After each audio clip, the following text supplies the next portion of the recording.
One of the other questions that comes up a lot is the bridge and roll, getting the bridge and roll right. A lot of times people will give up on this because they're missing some pieces. So let me walk you through this. First thing is, as Justin's mounting me, I need to make sure my elbows stay down. If he gets up here underneath my elbows, everything I'm going to show you is not going to work, right?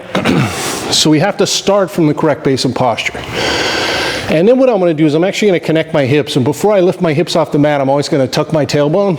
And what I'm doing there is I'm engaging my core. I'm using my abs a little bit, and this is going to help protect my back. So if you start bridging without tucking your tailbone first, you're going to have back problems, especially as you get older. You can hurt yourself. So tuck your tailbone, my elbows stay down, and then I'm just going to lift my hips a little bit. And now I have a better connection to Justin, and he immediately is probably going to feel less comfortable, okay? And the classic way he does this is he'll put his hand on my gi, and now I'm one grip away from a choke. So what I'm going to do is just move myself away from that hand. So I'm grabbing it, my elbow stays down, my elbow's pointed at him. That keeps him from climbing, not up at the ceiling. And then I move my head away. And before I do anything else, I'm going to trap the foot. And usually I'm going to go foot first when I'm doing this in a competitive roll. I go foot first. But here, pull your leg out. He can still pull his leg out. And once you get the angle correct, he will have to defend from the hips down. If he can defend without using the hips down, you don't have the angle right. You're doing something wrong. So what I'm going to do now is I'm going to trap, but I'm going to roll my knee down this way. As I crunch, do a crunch, shorten the side, bringing my right elbow to my right hip. Like this. Now pull your leg out. Okay, so my hip is trapped on his calf. And the other thing this does is this accentuates the angle. It's harder for me now to use the wrong angle and go over here to 3 o'clock, when really what I want is at 12 o'clock.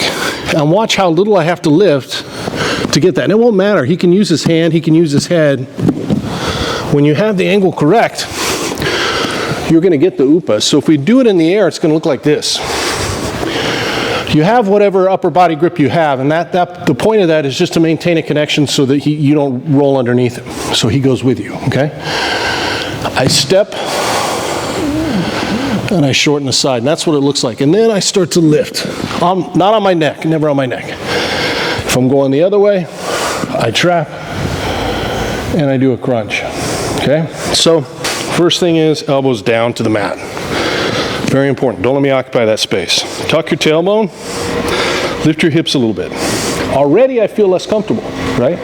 I feel less comfortable going for his neck and everything else because he has a better connection. When I go here, I am theoretically one hand away from a choke. So nice and relaxed here. Just move your neck away from my wrist. Yeah, that's it. Now he needs to trap my foot.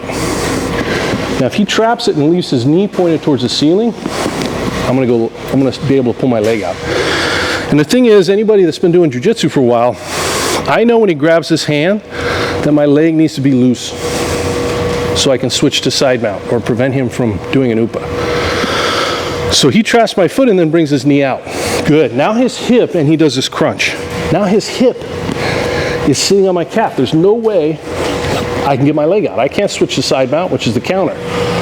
Now all he has to do is get the angle correct, which is 12 o'clock, and nothing I do here will be able to stop him from rolling. Go. All day long. So the angle for upas and most all turnovers is what I call a skinny X. It's always off of just off 12 o'clock or just off 6 o'clock. And the major problems people have with the upa is they roll explosively to the side and they get the angle wrong. If you have the angle right, the only way the person's going to be able to stay on top of you is by somehow breaking a connection. So by making that little extra move, shortening the side and letting your knee fall out to the side, you're going to prevent that from happening, and your ability to escape mount's going to shoot way up.